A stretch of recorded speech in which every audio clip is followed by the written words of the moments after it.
Solving using the substitution method, I will do 3 examples. This is the easy example. The reason that this is easy is because one of my equations is already solved for a variable. That means I have an equation with one of the variables is all by itself. The x is all by itself. So that means I'm going to be able to skip step number 1. I don't have anything to do for step number 1. Step number 2, it says that I need to substitute. I'm going to take this equation right here, the value of x, which is y plus 2, and I'm going to replace x in the second equation with the y plus 2. I'm going to do a substitution. So this part right here is going to be plugged into the other equation in place of the x because they're equal. X is the same thing as y plus 2. So I can rewrite that 6x, I can rewrite that 6x plus 3y equation, and I'm simply going to take the x out and put y plus 2 in its place. Okay, so now it says put the equation solved in step 1 into the other equation. Step number 3 now, get this variable by itself. So now I've got to get y by itself. So that means I have to distribute the 6. That becomes 6y plus 12 plus 3y equals negative 15. Don't make a common mistake right here. I have 2 variables on the same side of the equal sign. I do not do the opposite. I simply put those together. A 6y and a 3y goes together to make 9y. I'm just combining like terms. Why? Because you can, as long as you're on the same side of the equal sign. Okay, now I'm going to start doing the opposite. I need to undo what's happening to y. So I'm going to subtract 12 from both sides. And that adds to 0, so I only have 9y left over here. This is going to become negative 27. Now I'm going to undo what's happening to the y. It said 9 times y, so I'm going to divide both sides by 9. And I'm left with y equals negative 3, because negative 27 divided by 9 is negative 3. Now it says substitute this value that you have right here into one of the original equations. It's easiest to substitute it back into equation number 1 because equation number 1, the x is by itself. So if you just type in x equals and then you put negative 3 in the place of the y, then to find out x, you just have to combine these like terms. That comes out to be negative 1. So right now, I'm thinking the answer is negative 1 comma negative 3 in ordered pair. An x value and a y value. There's my x value here. There's my y value here. So plug that into an ordered pair. Step number 5 right here says check my solution.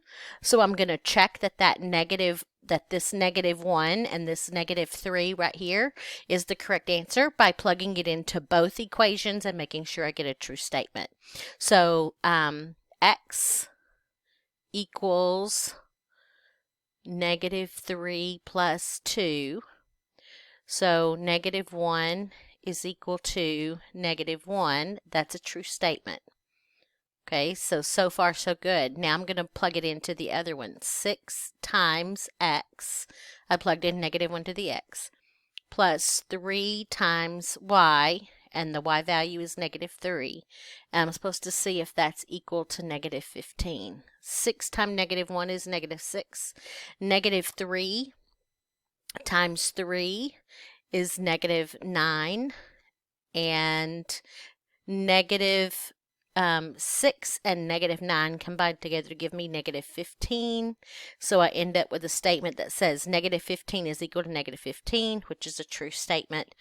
That means that negative 1, negative 3 is a solution to this system. Okay, this one's considered medium level of difficulty because I don't have any equations that solved for a variable. We'll call this equation 1. We'll call this equation 2. Neither one of those are solved for a variable. As a matter of fact, they're both in standard form. Now, one thing you might notice is that it would not be very hard. This would be a medium problem. If you wanted to solve by elimination, we could simply multiply this equation right here by 3. And then we'd be able to combine like terms. It can be worked just as easily by doing substitution. We're just simply going to take the top equation here, and we're going to solve for y. We're going to get the y by itself. This is why having a preference is really important, because you could choose which way you want to do this. I would say this is just as easily to solve by substitution as it is by elimination. However, if I ask you to solve by substitution, then you have to be able to do it using that method. So I'm going to add 7x to both sides of this. And in doing so, those two are going to add to 0, and it's going to leave me y equals, and I'm going to squeeze the 7x right there in front of the 8. Okay, so now I've finished step 1, because I have isolated a variable. The y is by itself. Now I'm going to follow on and do step 2, and I'm going to put this right here in the other equation where I'm going to put it in for y. So it's going to go in right there. And in doing this step, I'm going to simply rewrite equation number 2, and I'm not going to put the y, but instead I'm going to put the expression that y is equal to. So I'm going to plug in 7x plus 8. And then I'm going to go to step number 3, which says to get the variable by itself. Well, which variable am I trying to get by itself? I'm trying to get the x by itself. So the first thing I have to do is get rid of the parentheses so I can combine like terms. And in order to get rid of the parentheses, I have to distribute. What am I distributing? A -3. -3 times positive 7x is negative 21x. -3 times positive 8 is negative 24. I have like terms. They're on the same side of the equal sign, so I do not do the opposite here. I simply combine like terms. I have a negative 3x and a negative 21. I believe that becomes a negative 24x. Now I'm going to, I am trying to solve, so I want the x's on one side, I want the constants on the other. So I'm going to do the opposite here and add 24 to both sides. Those two add to 0. Bring the negative 24x down, put my equal sign, and add 0 and 24 together to get 24. Divide both sides by negative 24, and that gives me an x value of 1. Oh, I'm sorry, negative 1. I'm dividing both sides by negative 24. Positive 24 divided by negative 24 is negative 1. Step number 4 says plug it back into one of the original equations. So it doesn't matter. You can take equation number 1, equation number 2, or you can take the new equation number 1. I like this one because it's already solved for y. So I'm going to plug it into the new equation number 1. So that means y is equal to 7 times negative 1 plus 8, and I do 7 times negative 1 is negative 7. Negative 7 plus 8 is a positive 1. So right now, I think the answer is negative 1, positive 1. Step number 5 says check this solution by plugging it in. You can use either one of the original equations. Since I'm just going to do plugging in, I'm going to do 7x plus y and see if that's equal to 8. A negative 7 times a negative 1, that's a positive 7. And 7 plus 1 is 8, so I end up with 8 equals 8, which is a true statement. Now I'm going to plug in the other one. Negative 3 times negative 1, that's negative 3 times x, minus 3 times y, and that's supposed to equal 0. Negative times a negative is a positive, A negative times a positive is a negative. And now a positive 3 and a negative 3 give me 0. So I get 0 equals 0, which is a true statement. So that means that this ordered pair makes both of these equations true. Therefore, it's a solution to the system. So this example is considered to be hard because none of the variables are solved for, and all of the variables have a coefficient. So that means that solving for either an x in equation 1 or a y in equation, it doesn't matter which one you're solving for, it's going to be more difficult to solve for that. That's one reason why I would not use this one. I would not use substitution method, but it is possible. So if I ask you to use this method, to use substitution method, I'm going to solve this bottom one right here, probably for x, simply because I recognize that I'm going to have to divide by 3 to get the x by itself, and 3 will go into 6 evenly, and 3 is going to go into 18 evenly, and since I'm dividing those numbers by 3 and they go in there evenly, I'm not going to worry about any fractional values. So that's why I chose this one. I'm just doing a little mental math. So I'm going to first of all start off by doing subtracting 6y. I'm going to try to get the x term by itself. So 3x is equal to negative 6y minus 18. I'm going to divide everything by 3, and this is where a little mental math ahead of the game lets me see that I'm going to be able to divide that out. And sometimes you can avoid fractions, but here I get to, and that's why I chose that bottom equation.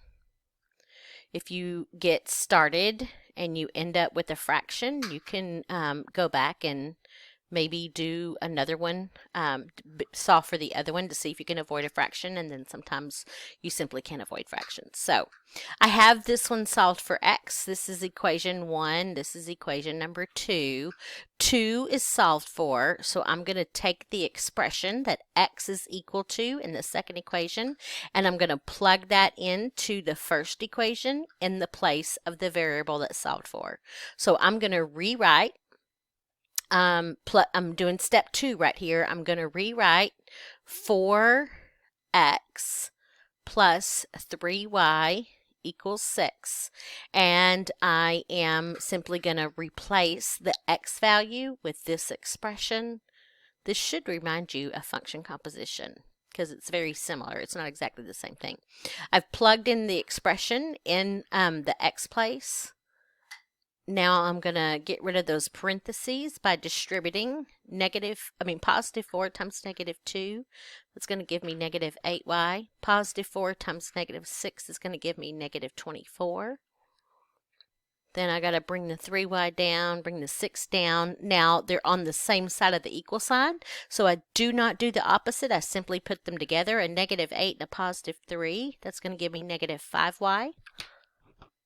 Bring down the negative 24, bring down the equal sign, bring down the 6. Now I'm going to try to get the y by itself by undoing everything that's happening to it. I'll start with the 24. So I'm going to add 24 to both sides. Negative 5y equals, I believe that's 30. Undo negative 5 times y by dividing by negative 5. Divide by negative 5. And I end up with y is equal to negative 6. Now I'm going to take that value of y and go up to any one of my equations. You can use any one of the 2 original ones or use this one that I solved for. I do like that equation 2 because the x is already by itself. So all I have to do is rewrite the negative 2y minus 6, take the y out, and what do I plug in its place? I substitute in the negative 6. So negative 2 times negative 6 is positive 12. Positive 12 minus 6 ends up being positive 6. So right now, I currently think that the answer is x, which is 6, and y, which is negative 6. I think it's that combination of x and y values. And I'm going to check my work by going back to either one of the original equations. I'm going to do this one, 4x plus 3y, and that's supposed to give me 6. 4 times 6 is 24. 3 times negative 6 is negative 18, and 24 minus 18 gives me 6. So I end up with 6 equals 6, which is a true statement. Plug it into the other equation. 3 times x plus 6 times, sorry, my dogs are barking, 6 times negative 6, and that's supposed to equal negative 18. So 3 times 6 is 18. Negative 6 times positive 6 is a negative 36. And if you put a positive 18 together with a negative 36, you get negative 18. And I end up with the true statement. Negative 18 is equal to negative 18. And that means that this is the solution to the given system.